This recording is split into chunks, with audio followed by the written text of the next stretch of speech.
अस्सलाम वालेकुम नाज़रीन, सिन टीवी न्यूज़ के प्रोग्राम भेरो टाइम से गॾु अज़हर गुल सरकी हाज़िर आहियां। नाज़रीन, असांजो अॼोको प्रोग्राम पाकिस्तान डिसेबल फाउंडेशन पारां सखर ऐं लाड़काने डिवीज़न के मुख़्तलिफ़ ज़िलनि मां जेके माज़ूर माण्हू आहिनि उनखे सॾाए करे उन्हनि खे मायूसी में कढण जे लाइ बरोज़ा हिकिड़ो सेमिनार जो प्रोग्राम रखियो वियो, जंहिंमें उन्हनि खे हौसलो ॾियण जे लाइ मुख़्तलिफ़ धुरियुनि खे शरीक कयो वियो। उन माज़ूरनि खे सभई माज़ूरनि खे शरीक कयो वियो आहे। अचो त हली उन माज़ूरनि उन शरीक धुरियुनि सां ॻाल्हायूं त उन्हनि जी इन हवाले सां कहिड़ी राय आहे, उन माज़ूरनि खे मायूसी में कढण जे लाइ उन्हनि वटि कहिड़ो प्रोग्राम आहे। तव्हां उन्हनि जा मुतालबा ॿुधा ऐं रिकॉर्ड कया आहिनि, कुझु असां लिखिया आहिनि।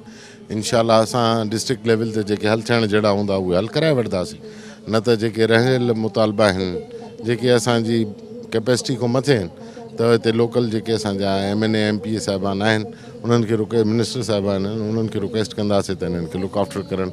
इवन चीफ सेक्रेटरी साहब खे बि रिक्वेस्ट करे लिखंदासीं, हेल्थ सेक्रेटरी खे बि लिखंदासीं, जेतिरो पॉसिबिलिटीज़ जेके अखियुनि जूं ख़ासि करके जेके कैंप्स आहिनि उहे असां हिते हणाईंदासीं। ॾिसो, का बि एसोसिएशन खे गवर्नमेंट ऑफिसिस न ॾींदी आहे। इंशाल्लाह हिननि जे लाइ स्पेशल एजुकेशन डिपार्टमेंट कमु करे पई, सोशल वेलफेयर करे थी, ज़कात डिपार्टमेंट कमु करे पई, काफ़िनि खे व्हील चेयर्स न अथऊं, रोज़गार स्कीम्स गवर्नमेंट ऑफ सिंध ॾिनियूं।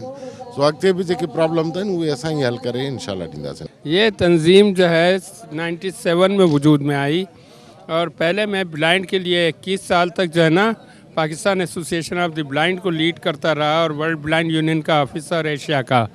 बाद में मुझे उस काम के ज़रिए ये पता चला कि डिफरेंट माजूरों की जो कैटेगरीज़ है उनको यकसां तवज्जो की ज़रूरत है, तो हमने क्रॉस डिसेबिलिटी की, चूँकि मैंने UNO में भी रिप्रेजेंट किया 8 साल तक माजूरों को, एशिया और पैसिफिक को, तो मुझे आइडिया मिला गवर्नमेंट के साथ काम करने से ये हुआ कि क्रॉस डिसेबिलिटी में काम किया जाए कि हुकूमत के इदारे भी, इंटरनेशनल एजेंसीज भी चाहती है कलेक्टिव वर्क किया जाए।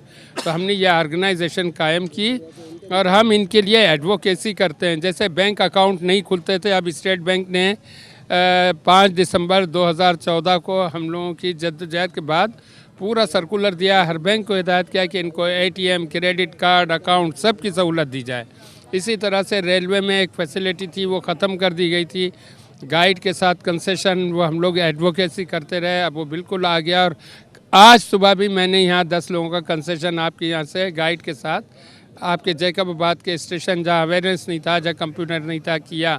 इस तरह जैसे मैंने बताया कि IT की कॉन्फ्रेंस हमने की, ये हम एडवोकेसी भी कर रहे हैं जहाँ इनकी तालीम और तरबियत के लिए इक्विपमेंट और गवर्नमेंट के इदारों को हम इक्विपमेंट दे रहे हैं। मिसाल के तौर पे कराची में जो फेडरल गवर्नमेंट का था, जो अब सिंध को मिल गया 18th अमेंडमेंट के बाद, वहाँ अक्सर बच्चों के पास जो राइटिंग स्लेट हैं, लिखने पढ़ने का सामान है, वो नहीं मिलता। उसमें जो डिज़र्विंग होते हैं उनको फ्री और जो वैसे कम हैसियत के हैं उनको डिस्काउंटेड फेयर प्राइस पर हम उनको इक्विपमेंट भी देते हैं। फिर हम इनके लिए अवेयरनेस सेमिनार्स करते हैं और जो बहुत ज़्यादा डिज़र्विंग है उनके लिए हमारी राशन की स्कीम है, मेडिकल रिलीफ की है, स्कॉलरशिप्स है और ये थ्रू आउट द कंट्री है हमारी। जैसे हमने टेक्नोलॉजी कॉन्फ्रेंस लाहौर की मैनेजमेंट टेक्नोलॉजी यूनिवर्सिटी के साथ मिलकर की, कश्मीर में मीरपुर के इदारे के साथ की। इस तरह से अभी हमने पिछले हफ्ते इस्लामाबाद में इंफॉर्मेशनल टेक्नोलॉजी की मीटिंग की है। तो ये थ्रू जो है ना कंट्री वाइड सर्विसेज की हामिल ऑर्गेनाइजेशन है और ये तमाम माजूरों को रिप्रेजेंट करती है। उनके मसाइल ये है कि उनमें एक तरफ माजूरों में ख़ुद इतना अवेयरनेस अभी पूरी तरह नहीं है कि उनकी जो ज़रूरियात है वो कहाँ से पूरी हो रही है, उनको बहुत सी मालूमात नहीं है, बहुत सी फैसिलिटीज़ हैं जो उनको इल्म भी नहीं है। उसके लिए उनको तालीम और तरबियत और माशरे में आने की ज़रूरत है। ख़ास तौर से हम कहेंगे कि माजूर ख़वातीन को तो यहाँ के लोग सामने आने ही नहीं देते। अब यहाँ एक कराची से जो नाबिना ये ख़वातीन आई हैं, आप देखें कितनी हाली क्वालिफाइड हैं, यूनिवर्सिटियों में पढ़ा रही हैं, दुनिया भर में रिप्रेजेंट कर रही हैं। तो ये मसाइल है यहाँ के कि इनमें अवेयरनेस, ये ख़ुद माजूरों के वालिदैन जो है वो आगे बढ़े, माजूरों को बाहर लाए। दूसरी तरफ अफसरान जैसे मैंने कहा और हुक्काम जो है वो देना भी चाहते हैं तो उनको पता नहीं है। तो हमारी माजूरों की तंजीमें अगर ट्रेंड होगी, जिससे हमने ये सेमिनार किया, तो ये मीनिंगफुल अंदाज में उनके पास जाएंगी। सिर्फ ये नहीं मांगेंगी कि हमें चेक्स दे दे मदद के, بلکہ وہ کہیں گے کہ ہماری IT کی ضروریات پوری کریں. وہ کہیں گے ہماری جیسے لیپ ٹاپ نابینا افراد بہت آرام سے استعمال کر سکتے ہیں. جب اسکیموں میں نارمل لوگوں کو وزیر اعظم دے رہے ہیں لیپ ٹاپ, تو ان نابیناؤں کے لیے ہونا چاہیے. یہ ساری معلومات ہماری تنظیمیں ان کو دیتی ہیں, اور ان تنظیموں میں جو عہدیدار ہیں ان کی تربیت کے لیے, نوجوانوں کی تربیت کے لیے ہم یہ پروگرام کرتے ہیں, تاکہ ان کو معلوم ہو کہ وہ اپنی ضروریات کو حکومت کے سامنے, معاشرے کے سامنے کیسے لائیں, اور حکومت کس طرح پوری کرے, اور اگر نہیں کرتی تو پھر کن کن لیول سے قانوناً فائٹ آؤٹ کرے. یہ بھی چیزیں ہم ان کو بتاتے ہیں ان سیمیناروں میں, کیونکہ زندگی اسی کا نام ہے کہ اپنے فرض کو پہچانے اور اپنے حقوق کے حصول کے لیے اپنا کردار ادا کریں, اور باقی اللہ پر چھوڑ دیں. دیکھیں یہ پروگرام جیسے کہ ٹائٹل سے معلوم ہو رہا ہے کہ آل سندھ ڈسیبل یوتھ سیمینار.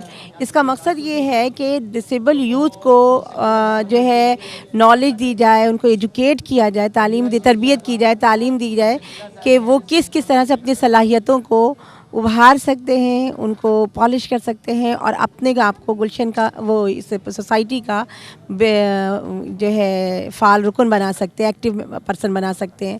کہ اگر وہ کم تعلیم یافتہ ہیں تو وہ کون سا ہنر اختیار کر سکتے ہیں, کہ اور پھر یہ کہ اگر ان کو ہنر سیکھنے میں کہیں پرابلم ہے تو وہ ان کی گائیڈنس ہو کہ کہاں سے کیا سیکھ سکتے ہیں, کون سے ایریاز جو ہیں ان میں وہ جا سکتے ہیں ہنر سیکھنے کے لیے, کون سے ایریاز میں ایجوکیشن حاصل کرنے کے لیے جا سکتے ہیں, یا کون سے ایریاز سے وہ جو ہے اپنے آپ کو جو ہے فنڈنگ کروا سکتے ہیں. اس قسم کی چیزیں ساری ہم ان کو پرووائڈ, مقصد ہمارا یہی ہوتا ہے کہ اس کانفرنس کو جو ہے سامنے لائے. پھر اس کانفرنس میں ہم یہ بھی کرتے ہیں, ان ورکشاپس میں, سیمینار میں, کہ ڈسیبلڈ کو ہی سامنے لے کر آتے ہیں کہ جن کو جو ہے جو فیسلٹیز ملیں یا انہوں نے کس طرح سے وہ فیسلٹیز اویل کی, کہاں سے وہ کیا, اپنے آپ کو گروم کیا کہ وہ تعلیم یافتہ بھی ہوئے, اسکلفل بھی ہوئے, اور آج وہ ماشاء اللہ سے جابس میں بھی ہیں. وہ دوسروں پہ ڈیپینڈ نہیں کر رہے بلکہ دوسرے ان پر ڈیپینڈ کر رہے ہیں. دیکھیے پاکستان میں سب سے زیادہ دیکھیں, اب جیسے بھی فزیکل ڈسیبل ہیں, فزیکل ڈسیبل کے لیے تو آپ نے یہ ہوٹل ہی دیکھا ہوگا. فزیکل ڈسیبل کے لیے کتنا مشکل ہے یہاں پہنچنا. موسٹلی یہ تو جیکب آباد کی بات میں بتا رہی ہوں, لیکن کراچی میں بھی ایسی بہت سی بلڈنگ ہیں کہ جہاں ڈسیبلڈ کے لیے بلڈنگ میں پہنچنا بہت مشکل ہے. ابھی 3-4 سال پہلے کی بات ہے, جب امتیاز شیخ صاحب اسپیشل ایجوکیشن کے منسٹر تھے, تو ان کے آفس میں جانے کا راستہ بھی جو تھا نا, اس میں بھی اسٹیپس تھے. اور ایک ہماری ان سے میٹنگ ہوئی تھی, تو اس میں ہماری ایک ڈسیبل ساتھی تھی, وہ فرسٹ وومن بینک میں کام کرتی ہیں. انہوں نے اس میں کہا کہ سر مجھے تو یہاں میٹنگ میں آنے میں بھی پرابلم تھی, کیونکہ یہاں بھی جو ہے ریم نہیں ہے, اسٹیپس چل کے مجھے بہت مشکل سے ایک میل کا سہارا لے کر آنا پڑا ہے. انہوں نے فوراً اس بات کو کہا کہ یہاں فوراً ریم بنائے جائیں. تو ہر بلڈنگ جو ہم سے کہا جاتا ہے کہ فرینڈلی سٹی بنائیں گے, فرینڈلی جو ہے بلڈنگز بنیں گی, ایکسیسیبل بلڈنگ ہوگی ڈسیبل کی, وہ نہیں ہوتی ہیں. دوسرا یہ کہ بلائنڈ کے لیے بھی ظاہر ہے ہر جگہ جو ہے کھلا سیڑھیاں یہ وہ صحیح نہیں ہوتی ہیں. دوسرا جب ایجوکیشن کی بات بنتی ہے تو میں آپ کو بتاؤں کہ بلائنڈ کے ایجوکیشن کا کوئی سامان یہاں نہیں ملتا, سب باہر سے منگانا پڑتا ہے. جس سے وہ لکھتے ہیں, بریل کا کام کرتے ہیں, جو پیپر, کوئی چیز یہاں نہیں ملتی, سب باہر سے منگانی پڑتی ہے. اور وہ اتنی مہنگی ہوتی ہے کہ بچے نہیں خرید سکتے. ہماری آرگنائزیشن سے خود گورنمنٹ کے ادارے بھی لیتے ہیں ہم سے, اور کہتے ہیں کہ ہمیں سبسیڈائز ریٹ پہ دیں, ہمارے بچے کو دیں. اگر وہ خود نہیں کرتے ہیں تو بچوں کے پیرنٹس کو ہمارے پاس بھیجتے ہیں کہ آپ ان سے کہیں کہ وہ آپ کو دیں. تو ہم جو ہے باہر سے منگاتے ہیں, اور پھر وہ ہمیں some time free of cost دینی پڑتی ہے, سم ٹائم سبسیڈائز ریٹ پہ دینی پڑتی ہے, سم ٹائم 50% ریٹ پہ دینی پڑتی ہے. تو ہماری گورنمنٹ سے ہم بار بار یہ کہتے ہیں کہ وہ اکوپمنٹ بینک بنائے جہاں کہ یہ سامان منگائیں ان کے ایجوکیشن کا, اور ڈسیبل کو جو ہے وہ سبسیڈائز ریٹ پر دیں یا فری آف کاسٹ دیں. مطلب ایجوکیٹ کریں, یہ نہیں کہ ان کو کسی قسم کی فنڈنگ کریں. ہم یہ نہیں کہتے ہیں کہ ایجوکیٹ کریں تاکہ یہ بچے جو ہے خود اپنی چھوٹے ڈسٹرکٹ میں بھی. ابھی میں گئی تھی گھوٹکی میں, کل ہمارا ایک روزہ ورکشاپ تھا, وہاں گئی تھی, مجھے پتہ چلا وہاں ڈسیبل پرسن کا کوئی اسکول نہیں ہے. پیرنٹس مجھ سے ملے ہیں, انہوں نے مجھ سے کہا کہ آپ میڈم ہمارے لیے گھوٹکی میں بھی جو ہے ایک چھوٹا ادارہ ہی بنوا دیں اسکول کا کہ ہمارے بچے وہاں پڑھ سکیں. بچے بہت ایکٹیو ہیں, لیکن جو ہے وہ ڈسیبل بچے ہیں, ایکٹیو ہیں, کوئی بلائنڈ ہے, کوئی ڈیف ہے, لیکن ان کو کوئی اسکول نہیں ہے, تو ان کی رہنمائی نہیں ہے. وہ اسی طرح سے گھروں میں رہ کر, گلیوں میں رہ کر جو ہے بڑے ہو جائیں گے اور کچھ بھی نہیں کریں گے, اپنے گھر والوں پہ ہی ڈیپینڈ کرتے رہیں گے. لیکن اگر وہ ایجوکیٹ ہو جائیں گے تو آپ کراچی میں دیکھیں, لاہور میں, اسلام آباد میں, کہ وہ جو ڈیف جو ہے یا بلائنڈ ہے یا فزیکل ہیں, وہ جب ایجوکیٹ ہو گئے ہیں, وہ خود, میں ہوں گورنمنٹ کالج میں پڑھا رہی ہوں, میرے ساتھ کالج میں کلیگ آئی ہیں ڈاکٹر سائرہ سلیم ہے, انہوں نے PhD کیا, یونیورسٹی میں پڑھا رہی ہے. اسی طرح سے ہمارے اور بہت سارے ساتھی ہیں کہ جو ان کی بچپن سے ہی جو ہے ڈسیبلٹی ہے، لیکن ان ڈسیبلٹیز کو انہوں نے ایشو نہیں بنایا، ان کو مواقع ملے، انہوں نے وہ تمام مواقع حاصل کیے اور آج الحمدللہ وہ دوسروں کے لیے رول ماڈل ہے۔ تو ہمارا مقصد بھی یہاں ہے کہ یہاں سے بھی ایسے ہی لوگ ابھرے کہ جو رول ماڈل بن سکیں سوسائٹی کے لیے۔ प्रोग्राम तमामु अवेयरनेस जे लाइ थियो आहे। जीअं असांजा माज़ूर आहिनि, कुझु एसोसिएशन्स आहिनि ऐं ॿिया जेके माज़ूर आहिनि हुननि खे कंहिं ॻाल्हियुनि जी अवेयर न आहे, त हिननि जी महिरबानी आहे ॿाहिरियां आया आहिनि ऐं असांजे माज़ूरनि खे ख़ासि करे अवेयर करण जे लाइ अवेयरनेस प्रोग्राम आहे। हुननि खे ॿुधाइनि था तव्हां पंहिंजा मसइला कीअं ॿुधायो, कीअं कयो, इन जे लाइ हीअ ॿाहिरां आया आहिनि। असां हिननि खे वेलकम कयूं था। तमामु सुठो जो असांजे जेकबा आया आहिनि ऐं जेकबा जे माण्हुनि खे अवेयरनेस ॾियनि था पिया। माज़ूर अफराद के जो मसाइल हैं, देखें वो शहरों के लिहाज से बिल्कुल मुख्तलिफ हैं और देहात के मसाइल बिल्कुल डिफरेंट है। और जिस इलाके में इस वक्त हम यहाँ मौजूद हैं, इनके जो मसाइल हैं वो शहरों के मुकाबले में, बड़े बड़े शहरों के मुकाबले में बहुत डिफरेंट हैं। यहाँ के जो माज़ूर अफराद हैं उनको बेसिक तालीम मुहैया नहीं है। यहाँ के जो माज़ूर अफराद हैं उनके पास सोशल गैदरिंग नहीं है, उनके पास जॉब्स नहीं हैं, उनके पास आबादकारी का कोई सिस्टम नहीं है, उनको सिखाने के लिए वोकेशनल ट्रेनिंग उनके लिए अवेलेबल नहीं है, और उनको जो है वो आम जो अफराद हैं उनकी तरह ट्रीट नहीं किया जाता, सोशलाइज़ नहीं किया जाता। तो ये तो बेसिक मसाइल हैं जो उनके हैं। इसके अलावा बेशुमार ऐसे मसाइल हैं जो कि आम जो पब्लिक है उसके मुकाबले में कहीं ज़्यादा हैं। इसके लिए गवर्नमेंट ऑफ पाकिस्तान ने बहरहाल कुछ ना कुछ पॉलिसी ज़रूर बनाई हैं, लेकिन अभी भी इन लोगों के लिए एक मज़ीद काम करने की, इनको इनकरेज करने की और ख़ुसूसी तौर पे इनको एजुकेट करने की ज़रूरत है। जहाँ तक ये बात है कि मसाइल अपनी जगह मौजूद हैं, गवर्नमेंट कुछ ना कुछ काम भी कर रही है, लेकिन जब तक माज़ूर अफराद ख़ुद बाहर नहीं निकलेंगे, अपने मसाइल के लिए ख़ुद नहीं बोलेंगे और जो सहूलतें उनको दी गई हैं उन सहूलतों का इस्तेमाल वो ख़ुद नहीं करेंगे, उसको नहीं पहचानेंगे, तब तक ना हम उनके मसाइल पे बात कर सकते हैं और ना ही हम उनके मसाइल को हल कर सकते हैं और ना ही गवर्नमेंट ऑफ पाकिस्तान कुछ कर सकती है। तो मेरी उन सब से ये रिक्वेस्ट है कि जितने भी ख़ास तौर पे नादरा के जो कार्ड्स बने हैं, उन कार्ड्स को जो है माज़ूर अफराद जो हैं यहाँ के ख़ास तौर पे वो अपने कार्ड्स बनाएं ताकि उनकी सर्विसेज को अवेल करें। उसके साथ साथ जो यहाँ पे स्पेशल एजुकेशन के जो सेंटर बने हुए हैं, जो स्कूल बना है स्पेशल एजुकेशन का, वहाँ पे अपने बच्चों को दाखिल करवाएं ताकि उनके जो तालीम का या जो बाद में उनकी जो नौकरियाँ हैं उसके मसले मसाइल को हल किया जा सके। और जो भी यहाँ पे वोकेशनल ट्रेनिंग सेंटर एक बनाया गया है आबादकारी के लिए, उसमें वहाँ लोग जाएँ और अपने बच्चों को वहाँ दाखिल करवाएँ ताकि उनको कोई ना कोई हुनर सिखाया जा सके। सिर्फ एक ही सबसे बड़ा मैसेज ये है उन सब के लिए कि जब तक आप पहला कदम खुद नहीं बढ़ाएंगे, कोई भी आपका हाथ पकड़ के आपको कामयाबी की तरफ नहीं खींचेगा। आपको अगर ज़िंदगी में कामयाब होना तो उसके लिए पहला कदम आपको खुद बढ़ाना पड़ेगा। बेसिकली पाकिस्तान में अगर आप देखें तो डिसेबल्ड लोगों के लिए हुकूमत बहुत ज़्यादा कुछ काम कर नहीं रही है, लेकिन बहरहाल कुछ जो काम किए हैं उससे फ़ायदा उठाना डिसेबल्ड लोगों का ख़ुद काम है। इन लोगों ने कोई अपने तरफ से कोशिश नहीं की कि जो फ़वाइद इनको मिलते हैं वो फ़वाइद हासिल करने की कोशिश करें।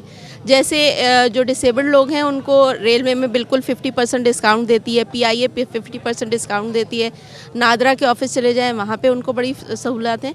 लेकिन आप ये देखें कि उसमें से कितने % लोग हैं जो कि जाते हैं और इन किस्म की उसका फ़ायदा उठाते हैं। तो बेसिक काम जो है डिसेबल्ड लोगों का ख़ुद का है, और ये फ़वाइद ना उठाने की जो बेसिक वजह है वो एजुकेशन की कमी है कि उनको अवेयरनेस ही नहीं है, उनको एजुकेशन ही नहीं हासिल है। और जो एक और चीज़ जो बहुत जिसका फ़ुक़दान महसूस होता है वो अपने आप के ऊपर अपनी अहमियत नहीं समझते कि मेरी भी कोई हैसियत है, मेरी कोई अहमियत है, मैं पाकिस्तान का एक मुअज़्ज़ज़ शहरी हूँ तो मुझे मेरे क्या हकूक़ हैं। बेसिकली हुकूक़ से आगाही, अदम आगाही जो है ये इन लोगों को बहुत ज़्यादा नुकसान पहुँचा रही है।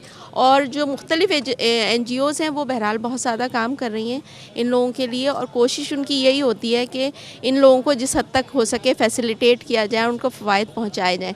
जहाँ तक शहरों की बात है, शहरों में फिर माज़ूर अफराद किसी न किसी हवाले से अपने हुकूक़ के बारे में जो है वो आगाही रखते हैं, लेकिन जो अंदरून सिंध इंटीरियर इलाके हैं वहाँ के लोगों को किसी किस्म की कोई आगाही नहीं कि मेरे क्या हुकूक़ हैं, मुझे क्या करना चाहिए, मुझे हुकूमत की तरफ से क्या मेरा हक़ है। बेसिकली सबसे अहम चीज़ जो है वो ये है कि उनको अपना हक़ नहीं पता कि मैं किस तरह से अपना हक़ जो है वो ले सकता हूँ। बेसिकली दोनों की जो है ना वो है, और उनके साथ साथ उतनी ही ज़िम्मेदारी जो है इन माज़ूर अफराद की ख़ुद भी है। जब तक ये अपने ग्रुप्स नहीं बनाएंगे उस वक्त तक ये किसी के ऊपर किसी को प्रेशराइज़ नहीं कर सकेंगे। तो इनकी ज़रूरत ये है कि किसी न किसी ग्रुप के साथ वाबस्ता हों, ऐसे ग्रुप्स के साथ जो पॉजिटिवली इन लोगों के साथ काम कर रहा है, ताकि उसमें शामिल हों और अपने हुकूक़ के हवाले से जो है वो फ़ायदा हासिल करें। जब तक ये उन तंजीमों में शामिल नहीं होंगे उस वक्त तक इनको अपने हुकूक़ से आगाही नहीं होगी, और अगर हुकूक से आगाही नहीं होगी तो ये किसी भी किस्म की, चाहे वो शहर में रहते हों या गाँव में, कहीं से भी कोई फ़ायदा नहीं उठा सकेंगे। जब वो हमारे यहाँ एज अ लेक्चरर अपॉइंट होकर आई उर्दू की, तो एक बहुत सवाल मेरा बचपन में हमेशा रहा कि हम अपने बच्चों को ये सिखाते हैं कि अल्लाह ताला का कि शुक्र अदा कीजिए अल्लाह ताला का कि उसने हमें आँख की नेमत दी, उसने हमें हाथ पैर दिए, उसने हमें काम करने की सलाहियतें दी। लेकिन मैं ये सोचती थी कि फिर वो लोग जिनकी आँखें नहीं हैं, हाथ नहीं हैं, टांग नहीं हैं, वो क्या करें। इन लोगों से मैंने ये सीखा कि अल्लाह ताला की बड़ाई, उसकी अज़मत को इसलिए आप उसको मानिए कि वो अल्लाह है, वो इतना मालिक है, सब कुछ करने वाला है। और जब मैंने लोगों को देखा इतने डायनामिक कि बहुत सी सलाहियतें हम में नहीं हैं, हम ये सोचते हैं कि हम ये काम कैसे करें, हम वो काम कैसे करें, लेकिन हम देखते थे, हम कहते शकीला ये कैसे करना है, वो कहते अच्छा मिस 1 मिनट, और काम हो जाता था। तो उसके बाद से हमने सोचा कि ये लोग जब इतना काम करें तो इसका मतलब है हमें इनके साथ चलना चाहिए, हमें इनके लिए काम करना चाहिए। लिहाजा कराची से मैं यहाँ जैकबाबाद हम लोग आए, पहले घोटकी आए, फिर हम लोग यहाँ रोड़ी में हमने स्टे किया, फिर शिकारपुर हम लोग गए, अब हम यहाँ पर जैकबाबाद आए हुए हैं ताकि लोगों को एक मैसेज दे सकें कि इनको अकेले नहीं छोड़ना है, ये हमारे माशरे का हिस्सा हैं और इनको माशरे में हमें अपने साथ लेके चलना है ताकि हम एक सेहतमंद माशरा बना सकें। कोई भी वजह से, किसी भी वजह से अगर ये किसी एक खूबी से महरूम हैं, अल्लाह तबारक व तआला ने इन्हें बहुत सारी खूबियाँ दी हुई हैं, उन खूबियों को आगे बढ़ाएं। कल जब रोड़ी में घोटकी में हमारा प्रोग्राम हुआ तो मैंने वहाँ यही मैसेज दिया था, मैं दोबारा भी यही दोहराऊँगी कि देखिए आप इनसे हमदर्दी मत कीजिए, मोहब्बत कीजिए। हमदर्दी में हम खामी देखते हैं और खामियों में फिर हम तरस खाते हैं। जब हम मोहब्बत करते हैं तो हम उसकी खूबियाँ देखते हैं, तो इनमें बहुत सारी खूबियाँ, आप उन खूबियों को देखें और उन खूबियों को आगे की तरफ लेकर आइए। अदा असल में ही आहे त ही जेको प्रोग्राम आहे न उहो असांजे नौजवान जेके माज़ूर आहिनि उन्हनि खे अवेयरनेस ॾियणी आहे, उनखे ख़बर पवणु खपे त हू कहिड़े नमूने सां पंहिंजी ज़िंदगी खे बहितर गुज़ारे सघनि था, हू कहिड़े नमूने सां पंहिंजा हक़ हासिल करे सघनि था, हू सरकार खां कहिड़ियूं कहिड़ियूं ॻाल्हियूं सिखी सघनि था जेके कानून में, जेके आइन में हुननि जे लाइ आहिनि। त हिन क़िस्म जो प्रोग्राम जैकबाबाद जहिड़े शहर में करे असां इहो ॿुधाइण था चाहियूं त जेके जैकबाबाद या घोटकी या बहराड़ी जे इलाइक़े सां वाबस्ता माज़ूर नौजवान आहिनि उहे बि असांजो हिसो आहिनि ऐं उन्हनि खे बि उन्हनि जो बि हक़ आहे त उन्हनि खे ॼाण मिले, उन्हनि जे हक़ जे बारे में ख़बर पवे। तूं हक़ फॿाए मुर्की थो, मां ॻाढ़ा ॻोढ़ा ॻाढ़ियां थो, तूं मजबूरीअ ते थो ॾंद कढी, मां लुड़क उनजे ते हारियां थो।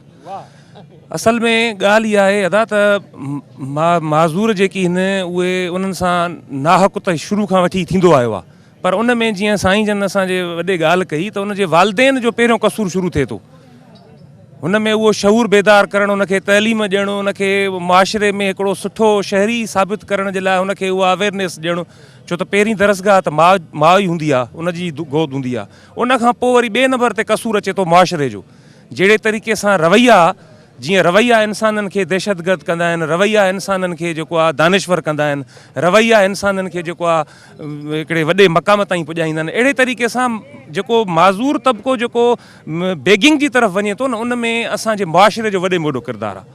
हाणे मां तव्हांखे हिकिड़े जैकबाबाद जे हिकिड़े माज़ूर जो मिसाल ॾींदुमि। पंहिंजो पंवर लाड़े जो हिकिड़ो पंवर छोकिरो हुयो, सांवल नालो हूंदो हुओ, डेली हिते ईंदो हुयो। मां हुनखे चयुमि बाबा तूं हाणे केतिरो इन शइ खां बेज़ार आहे? चई त मां सफ़ा बेज़ार आहियां। हुनखां उहा शइ छॾाए छॾी, हुनखे चयुमि बाबा तूं हिते बैंक अची करे फ़ोटो कापियूं, इहो जेकी बैंक जो कमु आहे इहो कराईंदो कर, तोखे जेतिरो मिलंदो आहे तोखे हितो ई असां ॾेई छॾंदासीं। हुनखे असां पर्सनल हायर कयोसीं, हुन उहा पिनणु छॾे ॾिनो, हुन सां घर वारा विड़ी पिया, घर छॾे करे आख़िर सावरे घर हलियो। सांवल सभु सुञाणंदा हूंदसि, मंगी साहिब जी यूनियन जो जेको आहे मेंबर हुयो। हाणे उहो बाइज़त रोज़गार थो करे।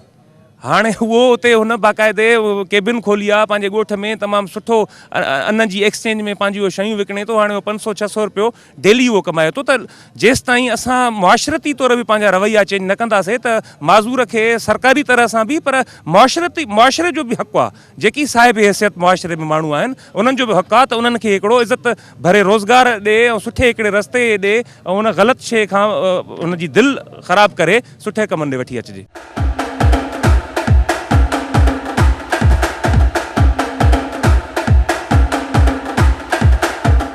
सेमिनार असांजी जैकबाबाद में थिए थी पई, अंदरूनी सिंध खां कराची, इस्लामाबाद ऐं पेशावर में जेके इहे सेमिनार थींदा आहिनि इंटरनेशनल, हुतां जे माज़ूरनि खे ॼाण ऐं अवेयरनेस मिलंदी आहे त आम माज़ूर खे ख़बर पए थी पई त असांजा हक़ूक़ ऐं राइट आहिनि, मुआशरे ते हक़ जा, आम माण्हू ते हक़ असां माज़ूर जा कहिड़ा आहिनि।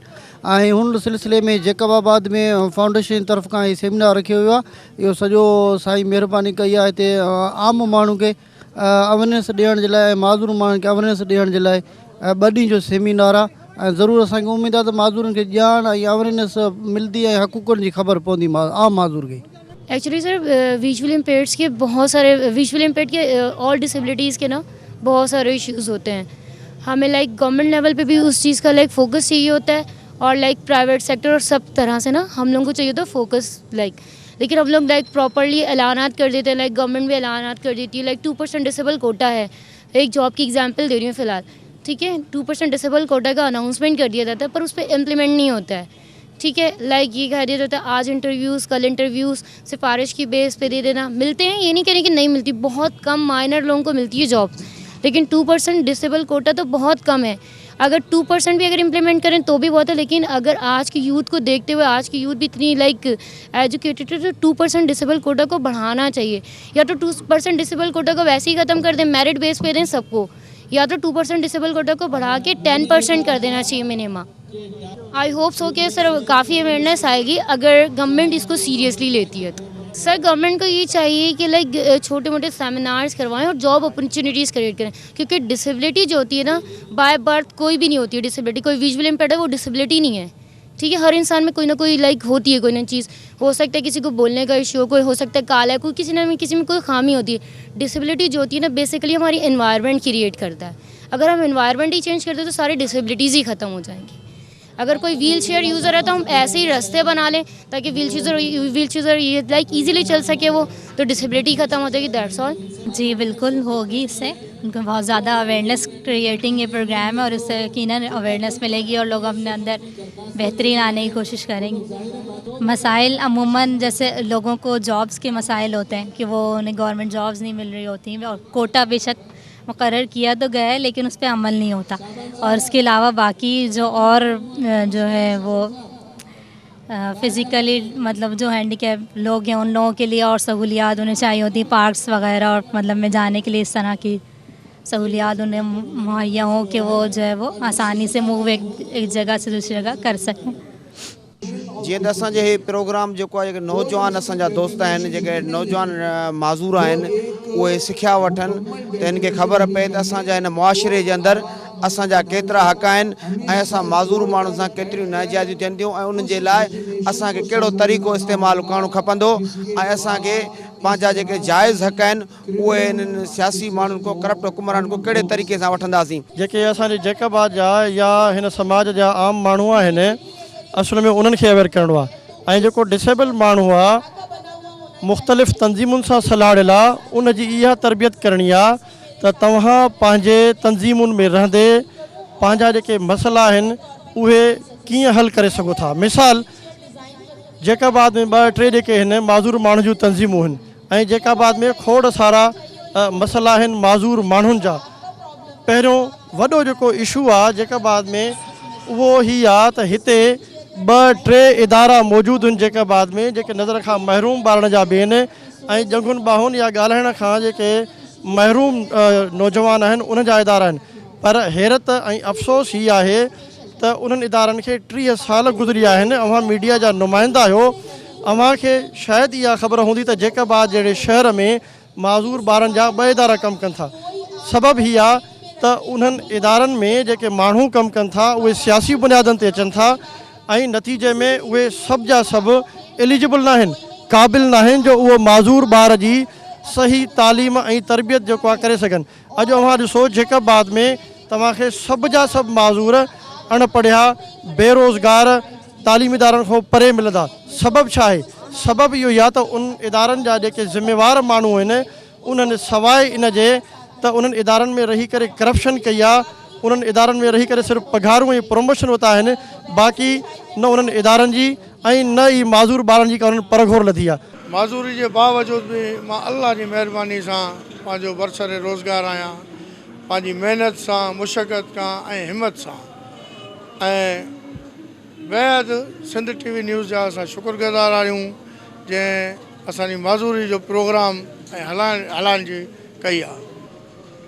बाक़ी माज़ूर भाइरनि जे लाइ मां पैगाम ॾींदुसि त पंहिंजो हुनुर कनि, महिनत कयनि, महिनत मुशक़त करे पंहिंजो पेट पालनि। मजबूरी न आहे, ठीकु आहे न साईं।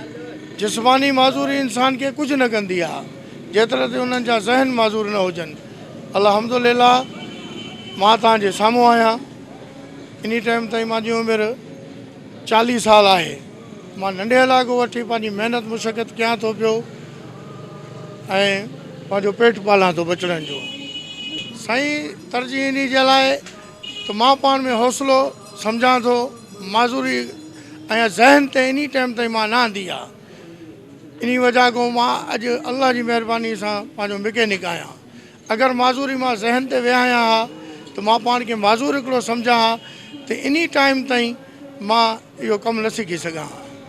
साईं उन्हनि ॿारनि जे लाइ मां मैसेज ॾींदुमि त पंहिंजो रोज़गारु कनि ऐं को हुनरु वापराइनि। ऐं असांजा माज़ूर ॿार अल्लाह जी महिरबानी सां हुनरमंद बि आहिनि। सभु ईअं न आहे जो पिननि था पिया, त जेके पंहिंजो हुनरु आहे उन्हनि खे इदारा खोले ॾिना वञनि ऐं उहे पंहिंजो माज़ूर भाइरनि खे सिखिया ॾियनि।